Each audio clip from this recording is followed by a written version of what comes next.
TR నిజం. నేను మీ తాళ్ళపల్లి రమేష్. ఈరోజు మార్నింగ్ న్యూస్ స్వాగతం. అన్ని పేపర్లను ప్రధాన వార్తలు ఒకసారి చూసుకుందాం. ఇందులో భాగంగా మన తెలంగాణకి కొత్త డీజీపీగా ఎవరు వస్తారు అని చెప్పేసి ఊహాగానాలు అవుతున్నాయి. చాలా మంది సివి ఆనంద్ గారు వస్తారని చెప్పేసి ఊహాగానాలు ఉన్నాయి. దాన్ని ఈరోజు ప్రభుత్వము అధికారికంగా ప్రకటించింది. ఈ సివి ఆనంద్ గారు 1991 బ్యాచ్కి చెందినటువంటి ఐపీఎస్ అధికారి. ఆయనను ఈరోజు ప్రభుత్వము తెలంగాణ ప్రభుత్వము డీజీపీగా పదోన్నతి కల్పించింది. ఈయన గతంలో సైబరాబాద్ సిపిగా కూడా పనిచేసిండు. అందరికీ తెలుసు ఆయన ఒక పని విధానం ఏ విధంగా ఉంటుందని చెప్పేసి అందరికీ తెలుసు ఆయన. దాన్ని గుర్తించిన తెలంగాణ ప్రభుత్వం ఈరోజు డీజీపీగా అవకాశం కల్పించింది.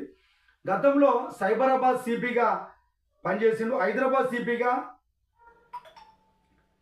ఏసీబీడీజీగా ఆయన పనిచేసిండు. ప్రస్తుతం హోంశాఖ స్పెషల్ సెక్రటరీగా పనిచేస్తున్నటువంటి ఆనంద్ గారిని, సివి ఆనంద్ గారిని ఈరోజు తెలంగాణ డీజీపీగా తెలంగాణ ప్రభుత్వం ప్రకటించింది. ఆయన యొక్క సేవలను ఖచ్చితంగా ప్రభుత్వం తీసుకోవాలనే ఒక ఆలోచనతోటి ఆయనను మాత్రం తెలంగాణ డీజీపీగా సివి ఆనంద్ గారు ప్రభుత్వము అధికారికంగా ఎన్నుకున్నారు. దానికి సంబంధించి తెలంగాణలో కొత్త డీజీపీగా ఈ మేరకు ప్రభుత్వం ఉత్తర్వులు జారీ చేసింది. యూపీఎస్సీ ఎంపానెల్ సిఫారసుల మేరకు ప్రభుత్వం నిర్ణయం తీసుకున్నది. ప్రస్తుతం సివి ఆనంద్ గారు హోంశాఖ ప్రత్యేక కార్యదర్శిగా ఉన్నారు. ఆయన డీజీపీగా ప్రమోషన్ పొందుతున్నారు. ఈ బాధ్యతలు స్వీకరించడం ఈ నియామకం అమల్లోకి వస్తున్నది. తెలంగాణ ప్రభుత్వ డీజీపీగా శశిధర్ రెడ్డి నెల 30 వరకు ఉద్యోగ విరమణ చేయనున్నారు. ఈ నేపథ్యంలో కొత్త తెలంగాణ బాస్ సివి ఆనంద్ను ఏప్రిల్ నెలలో ప్రస్తుత డీజీపీ శశిధర్ రెడ్డి పదవి విరమణ చేస్తున్నారు. ఈ నేపథ్యంలో కొత్త డీజీపీ ఎంపిక అనివార్యమైనందున అందుకు రాష్ట్రంలోని సీనియర్ ఐఏఎస్ అధికారుల పేర్ల ఇటీవల యూపీఎస్సీ రాష్ట్ర ప్రభుత్వం పంపింది. ఈ జాబితాలో 1991 బ్యాచ్కి సంబంధించినటువంటి సివి ఆనంద్ గారిని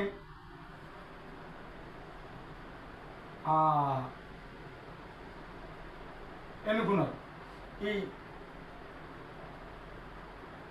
అయితే ఈ బ్యాచ్లో కూడా ఐపీఎస్ అంతో పాటు 94 బ్యాచ్కి చెందినటువంటి వినాయక్ ప్రభాకర్, ఆప్టే సౌమ్య మిశ్రా ఉన్నారు. వీరిలో సీనియర్ అయిన సివి ఆనంద్ను రాష్ట్ర ప్రభుత్వం కొత్త డీజీపీగా ఎంపిక చేసింది. ఈయన క్రమశిక్షణ మారిపోయారని చెప్పేసి చెప్తే హైదరాబాద్ సిపిగా పనిచేసిన సందర్భంలో ఆయన క్రమశిక్షణకు మారిపోయారుగా ఆయన మీద కొన్ని మంచి విషయాలు అవుతున్నాయి.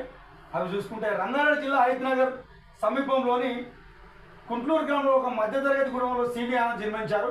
క్రమశిక్షణ మారిపోయారుగా చిన్నతనం నుంచి పెరిగిన తండ్రి దామోదర్ రెడ్డి ఐఎఫ్ఎస్ అధికారి కావడంతో పరిపాలనపై చిన్నప్పటి నుంచే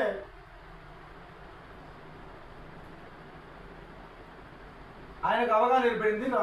హైదరాబాద్ పబ్లిక్ స్కూల్లో ఉన్నత విద్య, నిజాం కాలేజీలో డిగ్రీ, ఉస్మానియాలో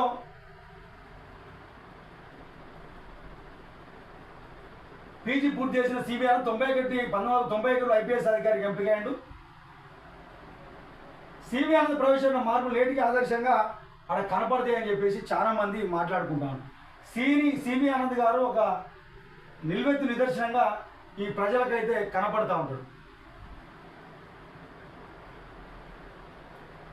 ఆయన కొత్తగా సివి ఆనంద్ గారు తన కెరీర్ ప్రారంభం 10 ఏళ్ల పాటు వరంగల్, ఆదిలాబాద్, నిజామాబాద్ లాంటి ప్రాంతాలలో ఆయన ఉద్యోగ బాధ్యతలు నిర్వర్తించిండు.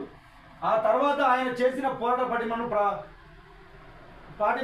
ప్రాణాలు తెగించి చాలా ఆపరేషన్లు చేసిండు.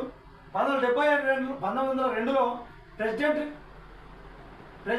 గ్యాలంటరీ మెడల్ ఆయన వరించింది. కేవలం శాంతి భద్రతలే కాకుండా ప్రజా సమస్యలను క్షేత్రస్థాయిలో అర్థం చేసుకోవడానికి ఆయన పునాది వేసింది. హైదరాబాద్ ట్రాఫిక్ ల్యాండ్ ఆర్డర్ విభాగంలో ఆయన ప్రవేశపెట్టిన మార్పులు నేటికి ఆదర్శం నిలుస్తారు. చాలా మంది ఆయన దగ్గర పనిచేసినటువంటి ఆఫీసర్లు అన్నట్టు సివి ఆనంద్ గురించి గొప్పగా మాట్లాడే సందర్భం ఉంటుంది.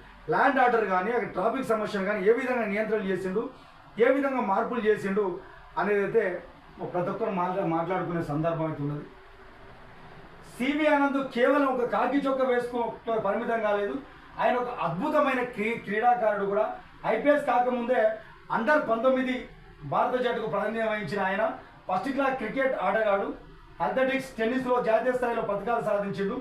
తెలంగాణ ఏర్పడిన తర్వాత అనురాగ్ శర్మ, మహేందర్ రెడ్డిల తర్వాత పూర్తికాలపు డీజీపీగా ఆయన సేవలు అందజేయనున్నారు. ఇప్పుడు రాష్ట్ర హోంశాఖ స్పెషల్ చీఫ్ సెక్రటరీగా పదోన్నతి పొందిన ఆయన ప్రస్తుతం నేటి యువ ఐపీఎస్ అధికారులకు ఆదర్శంగా నిలుస్తూ ఉన్నారు. ఇప్పుడు కొత్తగా ఆయన వచ్చినందుకు అందరూ ఆనందం వ్యక్తం చేస్తారు. టీఆర్ నిజం నుంచి కూడా మీకు శుభాకాంక్షలు తెలియజేస్తాను సార్. ఎందుకంటే మీ యొక్క పటిమ, మీ యొక్క క్రమశిక్షణ రాష్ట్రానికి మార్పు చేసే దిశగా ఉంటుందని చెప్పేసి మేము భావిస్తా ఉన్నాం. మీకు మరొకసారి టీఆర్ నిజం నుంచి శుభాకాంక్షలు తెలియజేస్తాను సార్.